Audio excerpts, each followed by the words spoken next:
So tonight we have an episode of Friday Night Smackdown, July 3rd, the day before the 4th of July. Happy 4th of July to all of the American viewers out there. Hope you have a great 4th of July weekend. But Smackdown tonight, we're going to preview the segment that's been advertised for the last few weeks, really. A toast to Jeff Hardy by Sheamus. Now, this was scheduled for last week. It was announced actually the week prior to that. It was heavily advertised in the build-up to last week's episode, but it didn't happen. So it was announced that it was going to be moved to this week instead. So we get a toast to Jeff Hardy by Sheamus this week instead. Now, this segment was moved due to the chaos of positive COVID-19 tests that are going on at the WWE Performance Center right now. You talk about Extreme Rules being the horror show. The horror show, I've said it before, is the WWE Performance Center right now. The story came out today that actually WWE are now enforcing a rule whereby all performers off-screen have to wear masks. It's mandatory to wear masks, and there's going to be fines for those who don't wear the mask. So that's good that WWE are finally starting to do that. It only took them to have over 30 positive COVID tests first, but finally they're actually doing it. By the way, this is the same company, I might add. This is the same company that a couple of weeks ago, when Florida actually mandated that everyone going outside unless they were doing exercise had to wear masks, they said that that didn't involve them or didn't apply to them because they were taping inside a private facility. This is the same company that had Kevin Dunn, the director of production, whatever his title is, tell people in the audience not to wear masks. Now they're enforcing that you have to wear a mask and you're going to get fines if you're not to. If you don't do it, honestly, their like slow response to this is just baffling, absolutely baffling, isn't it? Just ridiculous. So obviously, because of the chaos that was going on last week when they were taping SmackDown, instead we got the Undertaker tribute show last week. We got the 1 hour of the Boneyard match from WrestleMania 36 between AJ Styles and The Undertaker, which, to be honest, I really enjoyed watching that again. Every time you watch it, it's never bad. And I actually put on Twitter, what would be better right now? Rewatching the Boneyard match, which was great, one of the best main events in recent WrestleMania history, The Undertaker's best match in a very long time, The Undertaker's last match, if it goes to what we are to believe, or just your random average SmackDown. To be honest, I would prefer to watch the Boneyard match, so I was perfectly fine with it last week. And then last week, obviously, coming out of the Boneyard match, coming out of the Undertaker tribute, we had King Corbin in the ring, running down the Undertaker, which was just weird. It was just really weird. They were almost like teasing that there was going to be a match between them both, even though The Undertaker had just retired, and this whole hour tribute was about The Undertaker retiring. It was just very strange. Very strange. But Jeff Hardy then interrupts and attacks King Corbin, avenging The Undertaker. Of course, Jeff Hardy and The Undertaker have history. I believe it was actually about 18 years ago. It was 18 years ago this week, wasn't it? That we got the famous Jeff Hardy versus The Undertaker WWE Undisputed Championship ladder match on Raw, where Jeff Hardy was really put on the map as a singles wrestler. I believe it was 18 years ago this week, so that was a nice tie-in. So instead of getting the toast to Jeff Hardy by Sheamus last week, we got King Corbin versus Jeff Hardy in the main event, in which Jeff Hardy won, and they paid tribute to The Undertaker. All the babyfaces hit their moves on King Corbin, and Jeff Hardy actually did the Undertaker Shakespeare pose, didn't he, at the end of the show to close SmackDown last week. So the toast to Jeff Hardy segment has been moved to this week. Now, Sheamus not appearing on SmackDown last week a lot of people read into that one way, saying that meant that he tested positive for COVID-19. I don't think that's the case at all. I think Sheamus not appearing on SmackDown last week doesn't mean for a fact that he tested positive. The fact that he's on this week's SmackDown probably puts a dampener on that theory that he did. And it's not really us to speculate about. Look, this is someone's own medical issues. This is their own medical things going on. It's not for us to speculate. It's confidential. If he wants to release that information, he can. As I mentioned, the fact that he's on SmackDown this week puts a pretty big dampener on that there was anything wrong with him for getting a positive test. It may have meant several things why he wasn't on last week. He maybe just didn't get his test results back in time. There was a lot of chaos going on about getting tests back and how long they were taking to get back last week. or it could have been a scenario where he had to quarantine for a week or play it safe because he was around someone that did test positive, or he went out into a situation where there were people that had positive tests. We heard that actually some people, I believe, was it Mandy Rose and Sonya Deville, weren't on the show last week because they went to a party that may have involved a positive test, or they weren't sure if people had tested positive at that party. So it may have been a situation like that with Sheamus also. But the fact he's on SmackDown this week, I would suspect that he's fine. So it would appear that he's fine. So we have the toast segment this week instead. Now, this feud, just to give a little bit of a background to it, Sheamus beat Jeff Hardy, I would say, pretty decisively at Backlash. It was a back and forth match, but for the majority of it, Sheamus dominated Jeff Hardy and he got the victory, which to me, that outcome was really strange. I didn't think that was the right result at the time, or it didn't feel like that was the result that most people saw coming, myself included, because if you think of this feud, if you go all the way back to how this feud begins, right? You have Sheamus, he came back at the start of the year. It's very obvious that when he came back at the start of the year, by the way, that WWE had absolutely nothing for him. Nothing creatively for him. He hasn't been doing anything for the longest time since he returned. He comes back in the best shape of his life and he has nothing to do. Typical WWE creative, by the way. So this storyline starts with Sheamus getting angry at these Road to Redemption vignettes for Jeff Hardy post WrestleMania. Then you have Jeff Hardy beat Sheamus in the Intercontinental Championship tournament. Then you start to have the crazy segments which everybody talked about, myself included. You have the Jeff Hardy framed in a drunken hit and run on Elias. Yes, that is a real sentence. That actually happened. Oh, honestly, the less said about that, the better. Sheamus calls him a junkie, says that Jeff Hardy relapsed, of course. When Jeff Hardy was framed in that drunken hit and run incident, he's found in a bush somewhere, he stinks of alcohol. The rental car that ran down Elias is registered to Jeff Hardy. Side note to that as well, and I'm hoping they'll come back to this at some point because they really need to. We still don't know who set up Jeff Hardy there, right? I mean, it hasn't been confirmed that it was Sheamus. No one's actually said if it was Sheamus or it wasn't. Someone ran down Elias with a car and set up and framed Jeff Hardy. What is the police doing here, right?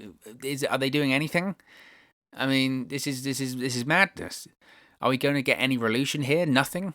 Only in the WWE and professional wrestling can someone get run down and nobody go to jail. It's like Steve Austin and Rikishi all over again. It's madness. And then on top of the madness, we get the public urine test, where Sheamus tells Jeff Hardy, before you sign the contract to face me at Backlash, I want to make sure that you're clean and sober. So you have to take a public urine test in the ring, a complete rip-off of the Shawn Michaels Vince McMahon segment from 2006. And when I say rip-off, I mean word for word. They couldn't even be bothered to change it. It was like someone was watching the WWE Network and said, oh, I like this. And because Vince McMahon has seen so much pro wrestling over his years, I bet he forgot he even did it. So he went, what about this segment? I love it. It's genius. It's so unique. Honestly. So Jeff Hardy apparently had to pee like a camel because he filled up almost a pint glass full of urine, which then gets thrown on Sheamus. Sheamus wasn't the only one that was pissed at that segment. So were Fox, which is why they edited that segment out from the West Coast feed, and they were not happy with it. I don't think they were the only ones. The fans weren't happy with it, mainly for the reason that it sucked. You know, just this feud, it just had some god-awful segments, hasn't it? I mean, some god-awful segments. So you would have thought, with all of these things going on, all the things that Jeff Hardy has been through in this feud with Sheamus, the whole story, even going into this feud, was about Jeff Hardy overcoming addiction, overcoming his demons. Sheamus would therefore be just the latest demon for Jeff Hardy to overcome, right? The latest obstacle for Jeff Hardy to get over. Backlash, Jeff Hardy loses. I mean, there's storytelling there, absolute storytelling. So there's obviously more story to tell here, or more story that WWE wants to tell here. This Sheamus Jeff Hardy feud isn't ending anytime soon, which gets us to our toast segment tonight, a toast to Jeff Hardy by Sheamus. So look, they've had this planned for 3 weeks now. They're really, really desperate to do it. It would appear that they're really, really desperate to do this toast to Jeff Hardy segment. because with everything that was going on last week, if it wasn't important, they would have just forgotten about it. But they haven't. They're desperate to do it, so you'd like to think we'll see something worthwhile from the segment tonight. So who knows? I'm sure Sheamus will talk some smack, probably call Jeff Hardy a junkie again, try and get him to drink the alcohol right because he's a heel and because Jeff Hardy's an alcoholic. So toast, right? Toast to Jeff Hardy, rubbing it in, right? He's an alcoholic. Did you know he's an alcoholic? He's a junkie. They might have not mentioned it apart from a million times. Which will probably set up their match at Extreme Rules, I guess, between Sheamus and Jeff Hardy. And then hopefully, finally, Jeff Hardy can get a win over Sheamus and this dumb angle is finished with. To be honest, thinking out loud, even if Jeff Hardy beats Sheamus at Extreme Rules, that would only make it 1-1. So maybe they'd even stretch it out even further. I don't really want to see this feud going to SummerSlam. I'm tired of it already. Look, for all I want from this Jeff Hardy run, all I want is the No More Words theme to come back, because I think that's what everyone wants. Jeff Hardy himself has said that's what he wants. And he even said on the bump that it was going to come back, saying, oh, yeah, it's coming back. I've spoken to people, it's coming back. WWE owns the rights to it, it's coming back. That tweet was swiftly deleted, and we haven't heard anything like a No More Words theme song since. Now, they teased it. WWE social media teased it when Jeff Hardy lost at Backlash. They actually tweeted out some lyrics during his loss, which again was just like, oh, you know what the fans want and you just won't give it to us. It's such a McMahon-ism that I know what you want better than you know, right? That's the thing. So I just want the No More Words theme back. I want Jeff Hardy to have cool feuds with the likes of AJ Styles, Daniel Bryan, The Fiend, right? Can you imagine a cinematic match between The Fiend and Jeff Hardy, maybe even Willow? I'm not sure if I really want to see Willow in WWE. But Jeff Hardy can be crazy, so a cinematic match between those two, how great would that be? And some other people too. It's Jeff Hardy's last WWE run. It's pretty obvious that's what it is. He's basically said that himself. The only reason he's still with WWE right now is because he's had so much time added on to his contract because of the injuries he's had.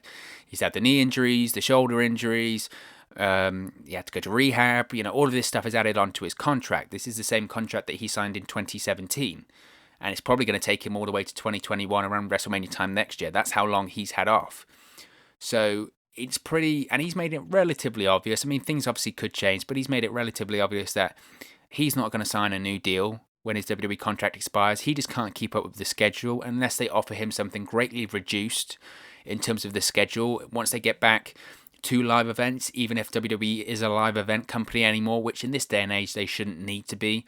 They should be a television company with the amount of money they generate through their TV contracts and sponsorships and that. Like, he won't sign a new deal if it's the same amount of dates or anything like that, because his body just can't handle it. And I don't think at his age that's what he really wants anyway. So this is, by all accounts, his last run with the WWE. So let's have him go out with a bang. No piss angles, no hit and run angles, no drunken toast segments, please. Let's just have Jeff Hardy doing what Jeff Hardy does, having great matches, creating moments, and let him be creative. Let him be that rock star style character that he is. Let him be the charismatic enigma, right? So maybe tonight at the toast, we could have some parts of this storyline actually explained properly. It could be revealed who ran down Elias and set up Jeff Hardy. Remember that they never really explicitly said that with Sheamus. Jeff Hardy was only told at the police station in storyline, in kayfabe, that the person that set up Jeff Hardy was a man with red hair and a red beard. They never explicitly said Sheamus. It got people talking. Eric Rowan. Some people were even saying Jack Gallagher at the time. I don't think that's going to happen anymore. I hate to break that one to you. He's gone from the company, and rightfully so. Maybe it was someone just dressed up as Sheamus, right? Ricardo Rodriguez dressed up as him once. Of course, I'm joking, but we might finally find out who actually ran down Elias. I would like them to explain that and actually tie that story up like a good television program should do. Maybe even we'll have the Smackdown hacker, right, make an appearance and actually show the CCTV footage about who ran down. Surely outside that WWE Performance Center, they've got to have some form of CCTV, right? And it's only taken 6 weeks for it to be released. So hopefully we get something like that. Or I wouldn't be surprised the other way of if it's just a segment that sets up the match at Extreme Rules. Jeff Hardy throws, I don't know, beer or vodka in the face of Sheamus because he just likes throwing liquids. If it's not piss, it'll be vodka in the face of Sheamus. Who knows? Who knows? But it'll be an interesting segment to say the least. So, what are your opinions on the Sheamus versus Jeff Hardy feud? What are your opinions on this segment tonight? Will you be watching SmackDown tonight? Let me know your thoughts in the comments section below. Don't forget to like, share, and subscribe to Wrestle News 365. You can do that by clicking the bottom right-hand corner of the screen right now. Or if you wait a few seconds, there'll be a subscribe button at the end of this video, along with another video for you to watch. Thank you very much for watching, listening, streaming, or however you come across this video today. And I'll speak to you again very, very soon. Hey guys, thank you for watching, listening, streaming, or however you come across this video today. Be sure to click on the video on the right there to watch our next video, or click the bottom there to subscribe, or the bottom right hand corner. Thank you very much, and I'll speak to you again very soon.